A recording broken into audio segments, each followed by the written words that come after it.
For Pennsylvania hunters and conservationists, our roots run deep. The episodes we bring to you on the Pennsylvania Game Commission's podcast, Call of the Outdoors, will take a deep dive into exposing the incredible work being done by agency staff and partners, including statewide habitat projects, the science behind wildlife management, and what drives agency decisions. The Pennsylvania Game Commission's mission is twofold: to manage and protect wildlife and their habitats for not only current but future generations, and to promote hunting and trapping in the Keystone State.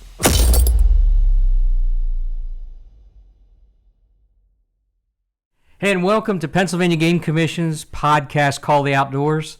It's a new look. Hey, we've been off the air for about 6 months or so, and coming back to you with a video component. Pretty excited about that, but we're in the best time of the year. And today we have two special guests. The boss man, our executive director, Mr. Brian Burhans, and Commissioner Bob Schwalm. And we're going to talk about a lot of things, but the most important thing we're going to do, we're going to get excited about hunting season. We're going to talk a lot about how the Pennsylvania Game Commission works, because it might be a refresher for some, but it's going to be a new lesson for a lot of us, including myself, because there's a lot of moving parts that happen here at the Game Commission, and we're going to just dive into it. So, Brian, I'm going to let you kick it off about the most exciting time of the year. It's the most exciting time of the year. You know, we had our dove season and our early goose, and you know, a lot of our dove fields are looking good. Now, we had a really dry spring, as we all know, and that affects how well these greens are gonna go. But some of the fields I've looked at look great. So people out there having a good time. You know, that dove hunting is such an exciting opportunity. If you never experienced a managed dove field where you're actually managing the habitat for a quality dove hunting experience, boy, I tell you what, it's a lot of tough shooting and a lot of fun. Well, dove season also makes a lot of people not tell the truth. Because you shoot a lot of bullets, or shot shells, I should say. Yes. But you said something earlier, and I'm just going to get a little bit of preliminary information. You said we had a dry spring, and yes, we did. There's a really good thing for that, and I think all three of us here at this table can agree that the turkeys, from what I'm hearing out there, now this is total anecdotal, not science. I'm hearing a lot of people seeing turkeys, a lot of little ones. Well, we do know that weather is a huge driver when it comes to reproductive success. And wet, cold springs are not good for turkey reproduction. We've had a dry spring and summer, so you know, all anecdotally as well. I'm seeing lots of pictures and looking forward to another good year of turkeys. Just so y'all know that anecdotally is something that they tell me all the time, because I come to the office, I'm like, and they're like, that's not science. That's just your opinion, and that's what anecdotal means, and I use that quite a bit because I have my opinions sometimes, and you know what I've learned here is that, you know, science is the key to managing wildlife, and really want to talk about that part of it and the science part and how we manage wildlife with the North American model of wildlife of conservation, North American model of conservation, and that's what our key is here in the state of Pennsylvania and all state wildlife agencies for that matter. And really go into a little bit maybe further about what the North American model. So when you think of the word model, think of example. So it's the North American example of wildlife management. And it's not a prescriptive model. In other words, it's not necessarily an example of what you do moving forward, but rather it allowed us to look back at how we've managed wildlife in North America. So Canada and the United States have similar ways in which we manage wildlife. We manage very cooperatively together, and the model or the North American example provides that example. But it's a way for us to articulate or talk about why we've been able to achieve what we had here in the United States and Canada, and some of the great success stories we've had. Now, part of it's timing. There's no doubt. The timing when, you know, wildlife conservation really hit the United States, and then you know, that's late 1800s, early 1900s is when, you know, wildlife was in a really, really bad shape. And as you're moving into the 1930s is really when the science of wildlife management started to evolve. So when you hear the term, the North American model of wildlife conservation, think of it again as the North American example of wildlife conservation. And, you know, fundamental to this model, now there's 7 pillars we talk about under the model that helps us describe how we got to where we are today. And one of them is probably the basics of it is what we call the public trust doctrine. So the public trust doctrine basically says that it is the citizens of the state that own the wildlife resource. This was actually a Supreme Court case in, I think it was 1842 or 43, and it was Martin versus Waddell. It had to do with oysters, and that's really where the public trust doctrine was really established through the Supreme Court, that the wildlife resources, the natural resources of the state belong to the citizens of the state. So what it means is you can't privately own wildlife. So when we look at the public trust doctrine, it's very foundational to how every state wildlife agency and provincial wildlife agency manages wildlife in the United States. Trail cameras have kind of hurt that a little bit. People think when they get a picture of a big buck that's their buck. Their I mean, buck. you know what I mean? Yeah, Absolutely. When you look at some of the other simple things that have allowed us to be successful in wildlife conservation, the obvious one is elimination of market hunting. So again, it belongs to all the people of Pennsylvania. Now, like Commissioner Schwalm, who is the policymaker for the agency, him and his colleagues, in total 9 commissioners, make the policy or the rules, seasons and bags, and everything else. The science is an important part of that decision-making process, but also is the desires of all the citizens of Pennsylvania, because everybody in the state of Pennsylvania has a say-so in how wildlife is managed. Not just hunters. Exactly. And that's what I mean. We're all hunters here, and we buy a hunt license. And I've been here 4 years, and I there's a little bit of misconception. We manage that wildlife for all 13 plus million people that reside in the Commonwealth. Exactly. In certain things, like we do a lot of surveys. So we talk about there's opinion, anecdotal information, and then there's scientific surveys. And what that does is it gives us an idea. We call it the population.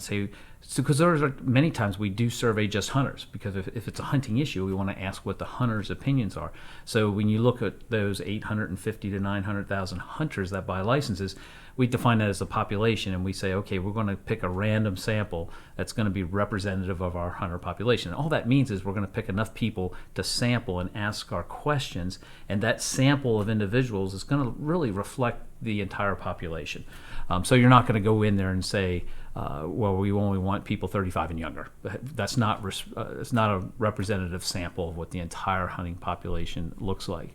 So the science is not the complete factor that's looked at when making these decisions, but it's a very important part. And It's also part of the model of wildlife conservation model is that science is the tool that we use in making decisions for wildlife management. Right. And when you look at surveys, it's kind of like, even we all on election night, we all get to watch what's going on in the polls and this and that, and they use those same kind of models to get those numbers. They don't actually have every single person that cast a vote, and so many people think that we have to do that to get those surveys correct. And when you say sample size, there's a very scientific method to get those sample sizes, to get what we get back in our survey. And it's not hard to figure out. You can go online and Google what's the sample size I need for this population size, and the math's it works out. It's amazing how few people you have to survey in order to get the answer that population wants. Right. Well, let's talk a little bit about, and we're going to get to you, Bob, I promise you. Oh, I'm enjoying this. Let's talk a little bit about how our agency was formed and why it was formed, why there's a Pennsylvania Game Commission. I mean, there is a reason for this, and it's a very important reason, and what our roles are. And I tell everybody, friends and family, that when I worked in the hunting industry personally for almost 40 years. When I came here, got behind these walls, I'm like, oh my God, I didn't realize all this stuff happened here. Because we get our out front people are law enforcement and game wardens that are out there to do their job, and they're talking to the public. That's where we're most visible is our officers out there. But there's a whole lot that goes on at this agency, and I'll just pass it back over to you. Yeah, and Pennsylvania, like the initiation of the Pennsylvania Game Commission, which is created by the legislature, in 1895.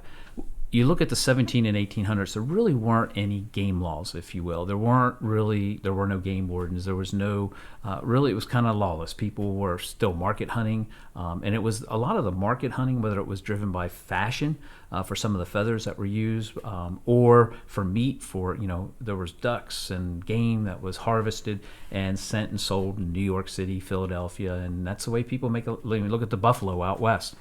So there was a depletion of our wildlife resources during those periods of time, from settlement up till the late 1800s, you started to get people really concerned about wildlife. They weren't seeing wildlife. And as you move into the early 1900s, this era of conservation started to really come about. Leaders like Teddy Roosevelt and other conservation leaders at that time that basically started to become very vocal and unified in how we needed to conserve wildlife in this country. And lo and behold, in 1895, the Pennsylvania Game Commission was initiated.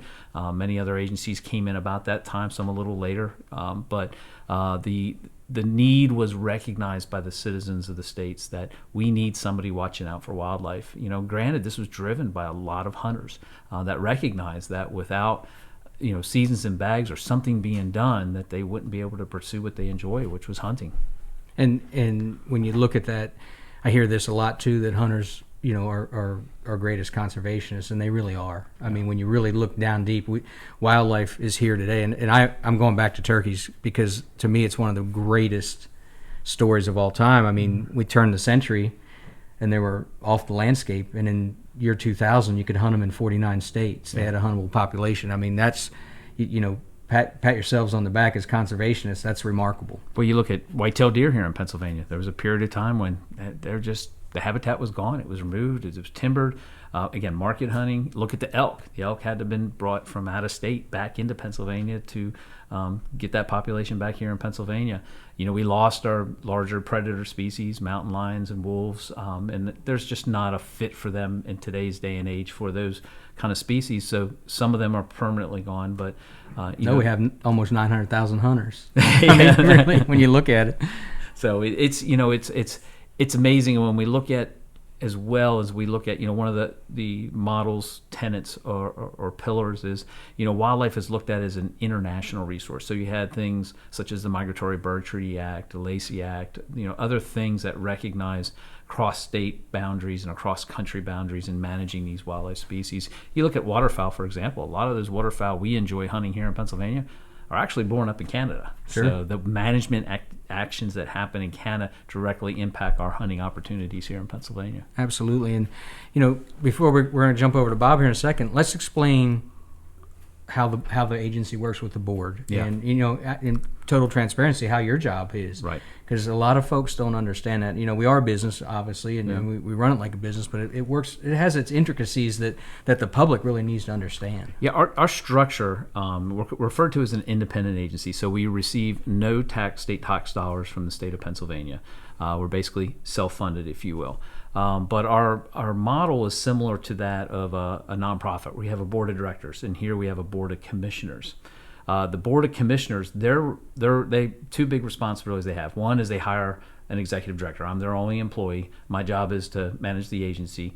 The board of commissioners is to oversee me and to set the seasons and bags and regulations for the Pennsylvania Game Commission.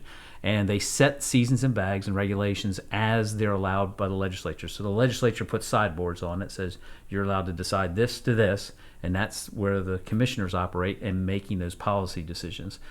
My job, and working with our staff, we are the implementers of that policy. So our job as staff is to implement the policy as approved by the 9-member board of commissioners. Right, and they vote on all those at our quarterly meetings. Yep, public meetings. Yep, and I always encourage everybody, if you want to be heard or you want your input in, obviously we'll talk about this probably more as GM comments and also participation in those public meetings. I mean, we invite everybody to come out. They're open to the public. Oh, yeah, and we have a number of different ways for the public to get involved and give us their input. We want their input. The commissioners receive any communications, whether it's a written letter or they come in through our website.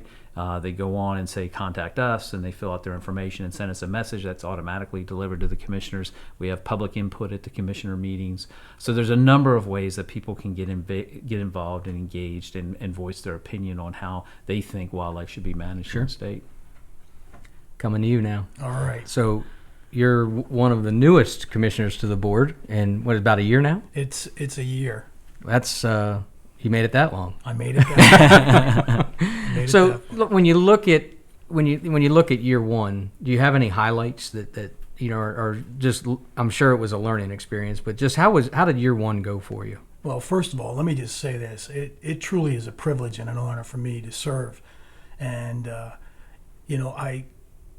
you never really know what to expect. I mean, I know I've hunted in many different states, and I've heard so many neat things about the Pennsylvania Game Commission from other agencies. Like the Pennsylvania Game Commission is always like revered. People would say, "Oh, you're from Pennsylvania. Oh, you guys have a great agency." And so when I was finally chosen to be a part of this, I can't tell you how excited and honored that I am to be able to do this. Yeah, I mean, you said it earlier here in the conversation. When you came on board, you didn't realize how much the Game Commission's actually involved.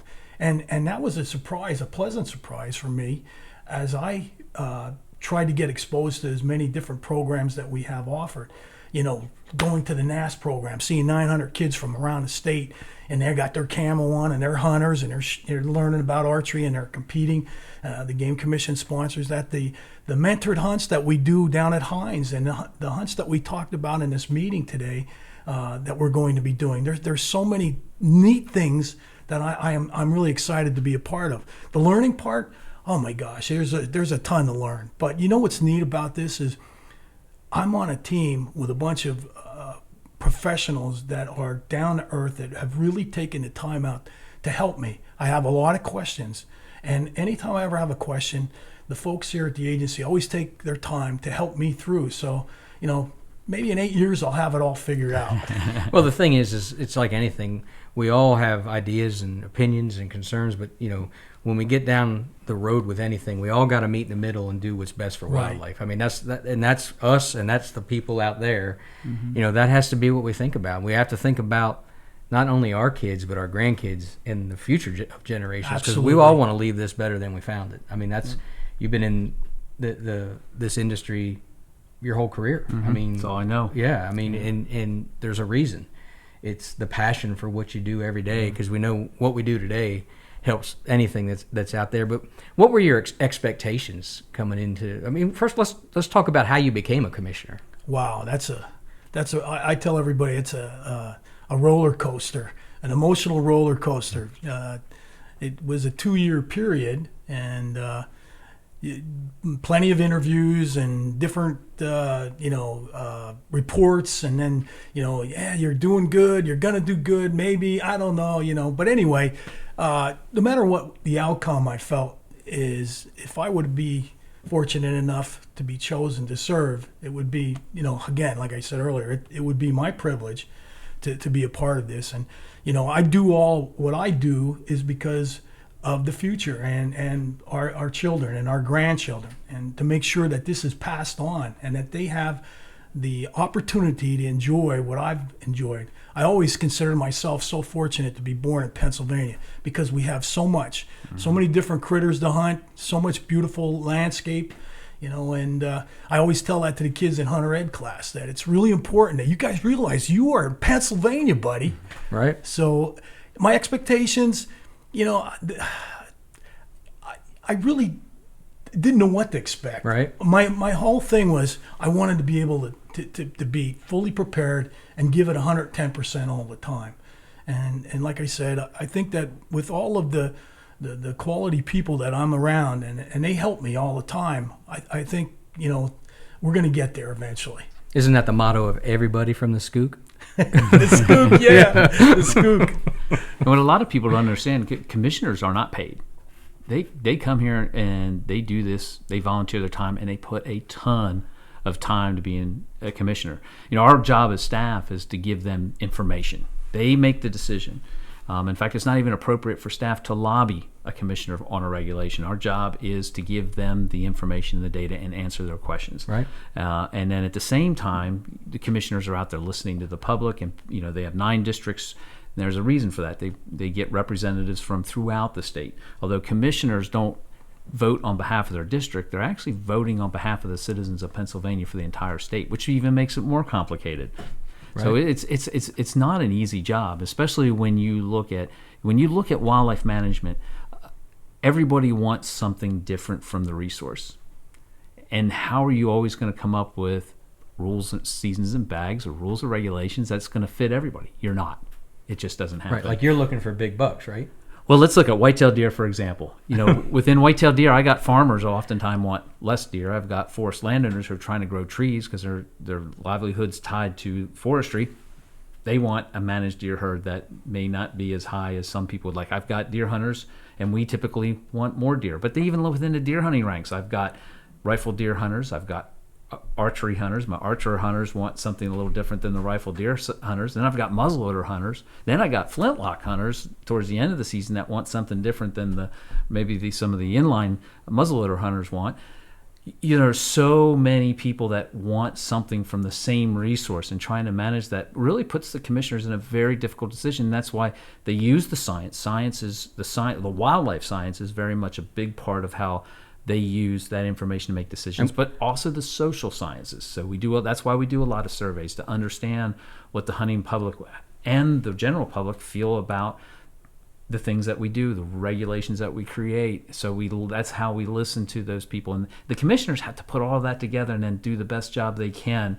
And still at the same time, we all have biases. We all have people that in our circles that talk to us to try to push that out and really make the best decision they can. It's not an easy job. And on top of that, going back to deer for a second, we're in a semi-crisis situation where you look at disease. Yeah. On top of all those other elements, and we have a job to do, and that's the future of our of our animals, of the white-tailed deer. And when you look at that, it isn't as easy as just going, hey, I want to see 20 deer when I go out instead of 3. I mean, that's not. I mean, we all have to be better hunters at that point. If we're only seeing 2 or 3 deer, we're not where they live. I mean, it's just.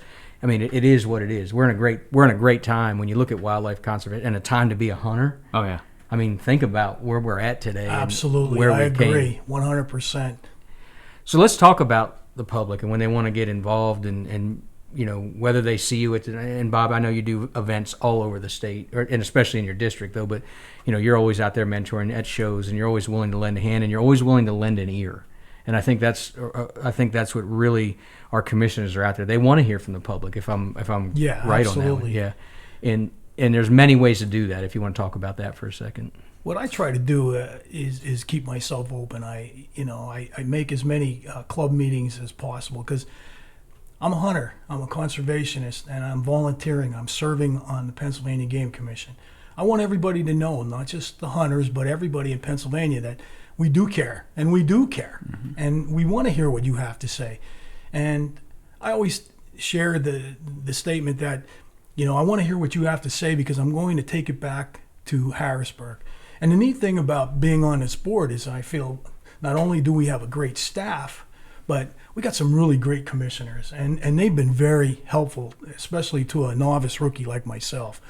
And seeing all the passion that they have and how they take upon themselves to be available, and I try to emulate that. I try to get out there as much as I can, especially at youth events. Anytime that there's a mentored hunt or a youth field day, I want to be out there. I want to see what the kids are up to. I want to talk to the parents. I want to hear their feedback. And what's pretty cool is there's a lot of good feedback, and they appreciate what the agency does. So it's really good stuff, So there's a lot of people that really do care about wildlife conservation and the Pennsylvania Game Commission, and I'm very pleased to hear that. Yeah, absolutely. And if they can't catch a commissioner event or whatever, that we also have our GM comments where you can write in, and they go out every day or every other day, or I know you read them all the time. I mean, pretty much everyone that comes through there and disseminates through the board, especially when it affects their district, and on our website pgc.pa.gov, and you can find the GM comments in a way to get those notes on the dashboard to the commissioners. And I encourage everybody, if you have opinions, or it'd also be nice to hear if there's good things that are happening out there, things you like too. I mean, sometimes you get bombarded with negativity, and we're human. We're doing the best we can at all times, but also the good things that we do out there. It's good to hear about those too. In my opinion, absolutely. So Brian, when you look at it, let's just talk about some of the realities we kind of did with whitetails, and I tried to convince the guys to put a turkey up there, guys, but they weren't having it. I've been noticing that. Yeah, we'll talk about that later. As we get closer to May, we'll definitely have some turkeys on set. But some of the realities that we face as an agency. Yeah, the realities are, especially when I go back to what everybody has different needs for the wildlife resource, and sometimes I'll hear the comment, well, why is the Game Commission so controversial? We're not controversial. The fact of the matter is we have different user groups that want different things from the same resource. So the commissioners have to make those tough decisions, those tough calls based on the best available information that we have at that time to make those decisions. And then looking not only of what needs to be done right now, but with the consideration of how is that going to impact the future of, say, our hunting heritage and our wildlife populations, and this whole concept of resource first, and making sure that we want to keep these. It wasn't that long ago, 1990, we estimated that bobwhite quail blinked out in Pennsylvania. We don't want that to happen. Right. Now that blinked out for a reason, and it had to do with change in agricultural practices and a few other reasons. But we don't want those things to happen, and we have species called species of greatest conservation need, where we put a lot of effort because we want to keep common species common. We don't want them to be listed. When you're listed, a whole kinds of other problems opens Pandora's box of issues. So there's so many challenges to the agency. Just getting more people to know who we are and what we do, that we don't sell lottery tickets. We do have an old kind of archaic name, the Pennsylvania Game Commission. A lot of people in Pennsylvania don't know what game is. They think of Monopoly. They think of or going to get a lotto ticket. So, but that's the challenges every state wildlife agency across the country. We all have similar struggles all across the country, and especially when it comes down to your most popular managed species or hunted species like white-tailed deer and wild turkey, and that's usually where the passion comes out. Sure. And we love that passion. Absolutely. I mean, no matter what, no matter if someone's coming in with disagreeing opinions, we still want to hear from you. Oh, absolutely. But the bottom line is we all have to work together, and somebody has to set those rules and regs for the benefit of the species, and really that's what our job is we're trying to make sure they're here for many years to come. And when you look at our mission and our mission statement, and that says it all. We're the state's wildlife agency, and a lot of folks don't understand that it's not just whitetails and turkeys and bears and grouse and rabbits. It's every other 480 species. That we're responsible to maintain those Absolutely. populations as we go forward. And when you look at how we're moving into the future, forward with our mission, can we talk about that a little bit? Yeah. The future isn't like 2 months from now when bucks are chasing does. Right. The future is a lot farther 10, than 15 that. years Right. ago. One is continuing to recruit individuals into hunting. Why? Is it to sell more licenses? No, we don't want this heritage of hunting to ever die. Pennsylvania has a hunting heritage unlike any other state. There's a few have pretty strong hunting heritage, but Pennsylvania is the top of the heap when it comes to that ingrained hunting. It's accepted amongst our general population of citizens here in Pennsylvania, and it's part of what other state would close down a day of school just so kids could go hunting. That's unheard of. So Pennsylvania is very much a big hunting state. But looking into the future, we have a change in dynamics, or with younger people that are now being, and have been for some time, their time being taken up by organized sports and after school activities, and there are other things that are challenging getting other people into introducing them into hunting and trapping. And we got to keep focused on that, because if we lose hunting as a tool for wildlife management, we got problems. Right. Look at CWD and white-tailed deer. Our hunters are our first line towards helping us manage that disease, and without those hunters, it would be devastating to the wildlife resource and to all citizens of Pennsylvania. And I'm just going to tie into that point, because it's one of our big initiatives this fall. Is we're asking our hunters, they come in here, and we had our new antlerless program this year where you could get it with your hunting license, and just got through round 4 not too long ago. And everybody has that deer tag in their pocket.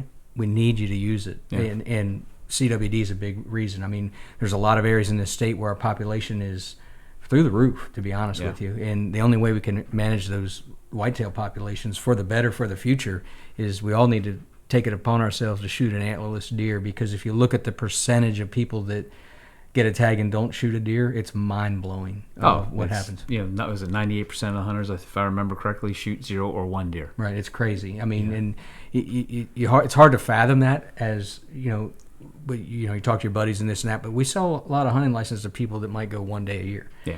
And we need you to get out there. We need you for the future. And the CWD and just trying to mitigate that spread of that disease. It's pretty important that that in our habitat. The folks out there that on the ground trying to make the best habitat out there.